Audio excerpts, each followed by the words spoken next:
जादुई कहानियाँ देखने के लिए हमारे चैनल को सब्सक्राइब करें और बेल आइकन जरूर दबाएं। गोरखपुर नाम का एक गांव था। वो बहुत ही सुंदर था। वहाँ बहुत हरियाली थी, पेड़ पौधे थे और बहुत ही सुंदर सुंदर फूल लगे हुए थे। उसी गांव में एक रेखा नाम की लड़की रहती थी। वो बहुत ही गरीब थी और बहुत ही साधारण लड़की थी और एक छोटी सी झोपड़ी में रहा करती थी। और ना रेखा किसी से ज्यादा बातें करती थी और ना ही किसी से घुला मिला करती थी। रेखा के पिता बाजार जाके सब्जी बेचा करते थे और रेखा की माँ बचपन में ही उसे छोड़कर स्वर्ग चली गई थी। रेखा उस झोपड़ी में अपने पिता के साथ अकेली ही रहा करती थी और अपने पिता की देखभाल किया करती थी। एक दिन की बात है, पिताजी नाश्ता तैयार है, आप नाश्ता कर लीजिए, उसके बाद आप बाजार चले जाना और सब्जी बेच लेना। हाँ बेटी, मैं अभी हाथ मुंह धोकर आता हूँ, तू जल्दी से मेरे लिए नाश्ता तैयार कर दे। नाश्ता करने के बाद राकेश अपनी सब्जी का ठेला लेकर बाजार के लिए निकल जाता है। आलू ले लो, भिंडी ले लो, गोभी ले लो, धनिया ले लो, पालक ले लो, बहुत ताजी ताजी सब्जियां हैं। जी भैया, हमारे पास बहुत ताजी ताजी सब्जियां हैं, जरा लेकर तो देखिए एक बार। राकेश सब्जियां ताजी ही बेचता था और जो बचती थी उसे वापस घर ले जाता था। लेकिन सब्जियां बेचने के बाद उसकी ज्यादा कमाई नहीं हो पाती थी। राकेश को समझ नहीं आ रहा था कि आखिर वो क्या करे। रेखा भी अब बड़ी हो रही है, उसकी शादी के लिए मुझे कुछ पैसे भी जोड़ने हैं ताकि मैं उसकी शादी अच्छे से कर सकूं। मैं इतना पढ़ा लिखा भी नहीं हूँ कि कहीं मैं जॉब कर सकूं। आज ही मैं सरपंच जी के पास जाता हूँ और उनसे कुछ काम मांगता हूँ। ये सोचकर राकेश अपने सब्जियों का ठेला लेकर वापस अपने घर चला जाता है। पिताजी, आप तो आज जल्दी वापस आ गए। हाँ बेटा, आज सब्जी सारी बिक गई है, अब तो सिर्फ बासी सब्जियां ही रह गई है, इसे कोई भी नहीं खरीदता है, इसीलिए मैं आज जल्दी वापस घर आ गया हूँ। क्या हुआ पिताजी, आप बड़े निराश नजर आ रहे हैं, क्या हुआ है? तू तो जानती ही है बेटा, मैं रोजाना 10 किलो सब्जियां लेकर जाता हूँ, जिसमें से आधी सब्जियां ही बिकती है और आधी सब्जियां ना बिकने की वजह से मेरा कितना नुकसान हो जाता है। और जिसमें से इतनी सब्जियां बेचता हूँ उसमें से मेरी बचत भी नहीं हो पाती और मैं कुछ ज्यादा कमा भी नहीं पाता। मैं सोच रहा हूँ कि कुछ और काम ही देख लूँ, इसीलिए आज मैं सरपंच जी के पास काम मांगने के लिए जा रहा हूँ। ठीक है पिताजी। इसके बाद राकेश सरपंच जी के घर जाता है। सेठ जी, मैं आपके गांव में रहने वाला हूँ और सब्जियां बेचा करता हूँ।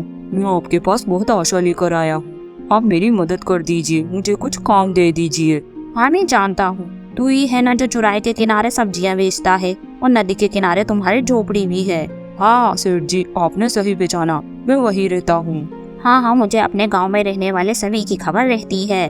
तू बता, तुझे क्या काम है? सरपंच जी, मेरी सब्जियों में कुछ मदद नहीं हो पा रही है और मेरी बेटी भी बड़ी हो रही है जिसकी मुझे शादी भी करनी है। सरपंच जी, अगर आपके पास कुछ काम हो तो मुझे बता दीजिए। ठीक है, अगर तुझे काम चाहिए तो कल से काम पर आ जाना। तू हमारे यहाँ रहने वाले नौकरों के साथ काम कर लेना, बदले में मैं तुझे महीने के 3,000 ही दूंगा। आपकी बड़ी मेहरबानी सरपंच जी। इतना कहकर राकेश अपने घर वापस चला जाता है और सारी बातें जाकर रेखा को बता देता है। रेखा, सरपंच जी ने मुझे काम पर रख लिया है।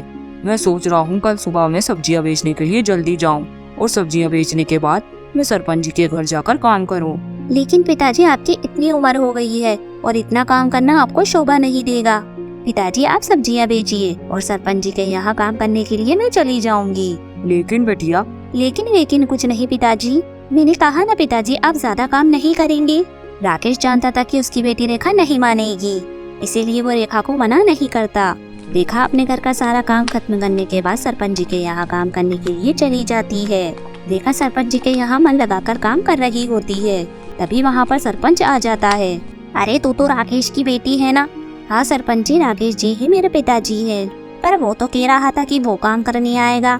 चलो कोई नहीं, मुझे तो काम से मतलब है, चाहे वो करे चाहे तो। सरपंच जी, पिताजी की उम्र हो गई है, इसलिए उनसे ज्यादा काम नहीं किया जाता है, इसीलिए उनकी जगह मैं काम करने के लिए आ गई हूँ। ठीक है, क्या मैं तुम्हारा नाम जान सकता हूँ? मेरा नाम रेखा है सरपंच जी। रेखा, वाकई ही खूबसूरत नाम है, बिल्कुल तुम्हारी तरह। रेखा को सरपंच जी की हरकत कुछ ठीक नहीं लगती, परंतु वो अपने कामों में लग जाती है और मन लगाकर अपना काम करती है। इसी तरह कई दिन बीतते जाते हैं। सरपंच पूरे दिन रेखा पर नजर रखता था। रेखा को समझ नहीं आ रहा था कि वो क्या करे, लेकिन वो कुछ भी नहीं कर सकती थी। वो शांति से अपना काम किया करती थी और काम करने के बाद अपने घर वापस आ जाती थी। एक दिन रेखा सरपंच जी के यहाँ खाना बना रही थी, तभी सरपंच वहाँ आता है और कहता है, रेखा, मैं तुमसे कुछ कहना चाहता हूँ। हाँ कहिए सरपंच जी। देख रेखा, मैं तेरे भले के लिए ही कहना चाहता हूँ। देख, तेरे पिताजी बहुत बूढ़े हो गए हैं, अब उनसे काम नहीं किया जाता और तेरे पिताजी चाहते हैं कि तेरी अच्छे घर में शादी हो जाए। मैं तुझे बहुत पसंद करता हूँ। मैं जानता हूँ कि मैं शादीशुदा हूँ, लेकिन मैं तुझे अपने साथ रखने के लिए तैयार हूँ। सरपंच जी, आप ये कैसी बातें कर रही हैं? ये सब आपको शोभा नहीं देता। मैं आपकी बेटी की उम्र की हूँ। देख रेखा, मुझे फालतू का भाषण मत दे। मैं तो सिर्फ तेरे भले के लिए ही कह रहा हूँ। अगर तुझे मेरी बात समझ नहीं आती तो कल से यहाँ पर काम पर आने की जरूरत नहीं है। क्या आप मुझे काम पर से निकालेंगे? मैं खुद ही ये काम छोड़ देती हूँ। लानत है आप जैसे लोगों पर जो ऐसा करते हैं। रेखा अपने घर के लिए निकल जाती है और घर जाते जाते वो सोचने लगती है, अगर मैंने ये पिताजी को बताया तो वो परेशानी में आ जाएंगे। मुझे ये बात पिताजी से छुपानी होगी। अगर वो मुझसे कुछ पूछेंगे तो मैं क्या बोलूँगी, क्या जवाब दूंगी? रेखा ये सब सोच रही होती है और सोचते सोचते वो जंगल की तरफ निकल जाती है। रेखा कभी घर से बाहर नहीं गई थी, इसीलिए वो रास्ता भटक चुकी थी। अब उसे समझ नहीं आ रहा था कि वो किस रास्ते जाए। हे भगवान, मैं कहाँ आ गई हूँ? मुझे कोई रास्ता भी नहीं दिखाई दे रहा है। पिताजी मेरा घर पे इंतजार कर रहे होंगे। अब मैं कैसे घर जाऊँ? रेखा उदास हो जाती है और वहीं बैठकर रोने लगती है। तभी रेखा के पास एक परी आती है। क्या हुआ तुम्हें? तुम इस तरह से यहाँ पर रो क्यों रही हो? मैं रास्ता भूल गई हूँ और घर पे मेरे पिताजी मेरा इंतजार कर रही होंगे। रेखा, इतनी सी बात के लिए तुम इतना परेशान हो? तुम्हें घर जाना है ना, मैं तुम्हें अभी घर पहुँचा देती हूँ। परी जी, अगर मैं सच कहूँ तो मैं इस बात के लिए नहीं और दूसरी बात के लिए भी परेशान हूँ। आपको नहीं पता मेरे साथ क्या हुआ है। रेखा, मैं सब जानती हूँ, मैंने सब देखा है, इसीलिए मैं तुम्हारी मदद करने के लिए आई हूँ। लेकिन आप मेरी मदद कैसे करेंगी? रेखा, मेरे पास एक जादुई लहंगा है। इस लहंगे से तुम कुछ भी पा सकती हो और मैं तुम्हारी हर इच्छा पूरी करूँगी। परी रेखा के सामने एक लहंगा प्रकट करती है और उसे वो लहंगा दे देती है और परी वहाँ से गायब हो जाती है।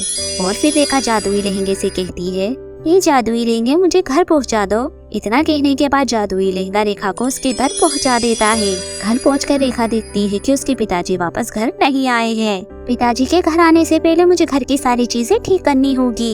ये जादुई लहंगे मेरे घर की सारी साफ सफाई कर दो। जादुई लहंगा रेखा के घर को एक सुंदर से घर में बदल देता है। रेखा ये देखकर बहुत खुश हो जाती है। रेखा वो लहंगा पहन लेती है और लहंगा पहनने के बाद वो पहले से भी ज्यादा सुंदर हो जाती है। रेखा अब अपने पिताजी के आने का इंतजार कर रही होती है। राकेश जब अपने घर वापस आता है तो अपने घर को देखकर हैरान रह जाता है। हे भगवान, मैं ये कहाँ आ गया? यहाँ पर तो मेरी पुरानी सी झोपड़ी थी। लगता है मैं दूसरे घर में आ गया। रेखा अपने पिताजी के पास जाती है और उनसे कहती है, पिताजी, ये हमारा ही घर है। और रेखा अपने पिताजी को सारी बात बताती है। पिताजी, अब आपको परेशान होने की कोई भी जरूरत नहीं है। अब तो हमारी सारी परेशानियाँ दूर हो गई है। ये जादुई लहंगा हमारी हर तरीके से मदद करेगा। ये सुनकर राकेश बहुत ज्यादा खुश हो जाता है। अब राकेश अपनी बेटी के लिए एक अच्छा सा लड़का देकर उसकी शादी करा देता है। अब रेखा अपने ससुराल में हंसी खुशी से रहने लगती है और उसके पिताजी भी अपना सुखी जीवन जीने लगते हैं।